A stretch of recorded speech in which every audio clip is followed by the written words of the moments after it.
लेकिन स्वामी जी, जो मॉनसून का मौसम चल रहा है इसमें बहुत फ्लक्चुएशंस होती हैं, क्योंकि बारिश ज़्यादा होती है, ह्यूमिडिटी हाई रहती है और जो सूरज अंकल हैं उन्हें बादल आने नहीं देते, और ऐसे में जो मांसपेशियां हैं और नसें हैं वो सिकुड़ सकती हैं, जिससे नसों पर दबाव पड़ता है और यही दबाव सर्वाइकल स्पॉन्डिलाइटिस या साइटिका जैसी समस्याओं को बढ़ा सकता है। तो रीढ़ की इन परेशानियों को कैसे दूर किया जाए?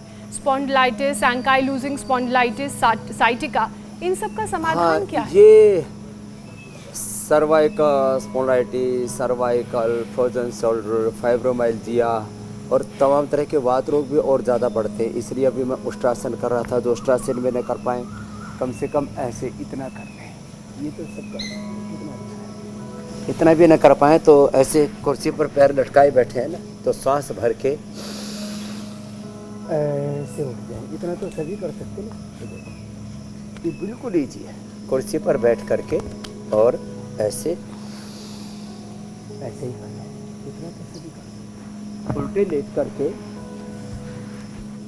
मकरासन, ये तो सभी कर ले। छोटे छोटे उपाय, मकरासन, भुजंगासन हमने नस नाड़ियों के लिए भी बताया था, ऐसे भी, और ये ऐसे भी, और शलभासन ऐसे आराम आराम से तसल्ली से। थोड़ा एक अभ्यास को 10, 20, 30 सेकंड से लेके आधा 1 मिनट तक करना चाहिए, तब उसका पूरा परिणाम मिलता है। कुछ लोग बहुत जल्दबाजी में होते हैं ना, योग में धीरज से तो करना ही पड़ेगा, और जब धीरज से करेंगे ना तो पूरा परिणाम मिलेगा।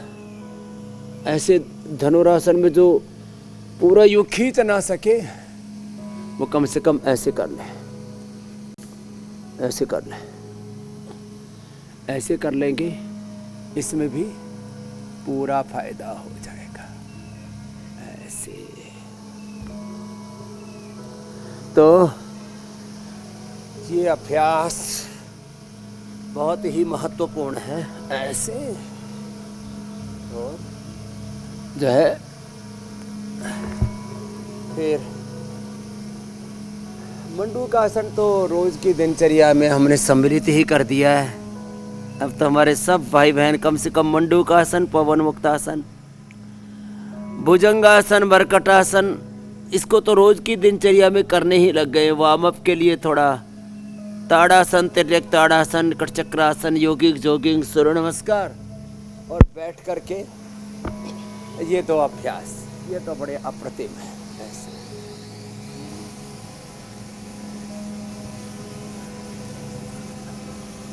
इतना भी किसी ने कर लिया ना तो फिर वो बहुत सारी परेशानियों से।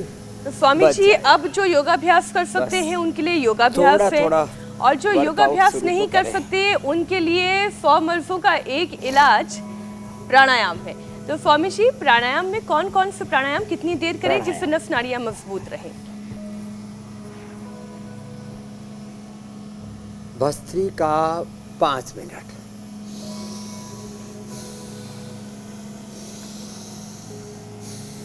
इतना तो सभी कर सकते हैं। कपालभाति 5 से 10 मिनट,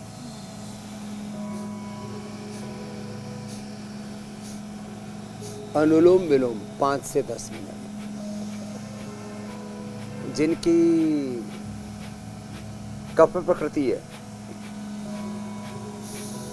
वो सूर्य भेदी, बाएं से बार बार लेना, दाएं से बार बार लेना, बाएं से छोड़ना। ये सूर्य भेदी, दाएं से लेना, बाएं से छोड़ना। ये सूर्य भेदी कफ प्रकृति वालों के लिए, वात प्रकृति वालों के लिए, जिनको नस नाड़ियों की दिक्कत होती है, और जिनकी पित्त प्रकृति है, बीपी बढ़ा हुआ है, मन बेचैन अशांत रहता है, उनके लिए चंद्र भेदी।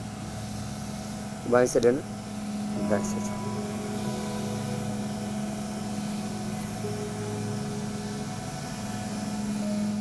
छोटे छोटे उपाय, अनुलोम विलोम, और थोड़ा बीच में होल्ड कर दिया तो नाड़ी शुद्धि, ये 5 से 10 मिनट। फिर भ्रामरी, उद्गीत, ओंकार ध्यान, ये सब कर लिया तो ये देह देवालय शिवालय हो जाता है। शुद्धो हम आत्मा। और वापस जहाँ से हमने शुरुआत की थी। कई बार छोटी छोटी बातों को हम अनदेखा कर देते हैं, इग्नोर कर देते हैं और जीवन पर संकट बन पड़ता है। इसलिए चाहे वो रेबीज की बात हो। दूसरी बात एक और कहता हूँ, कई बार कोलेस्ट्रॉल को ही अनदेखा करते हैं।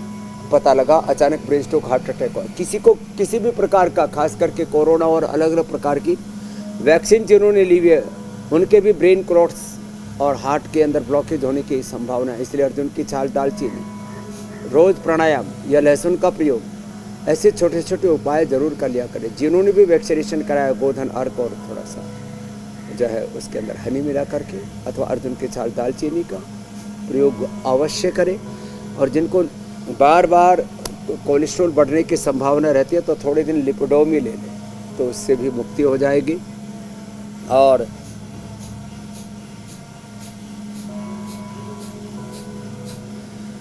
अपनी इम्यूनिटी को अच्छा बनाने के लिए रोज प्राणायाम और इम्यूनोग्रिट इसका सेवन अवश्य कर लिया करें।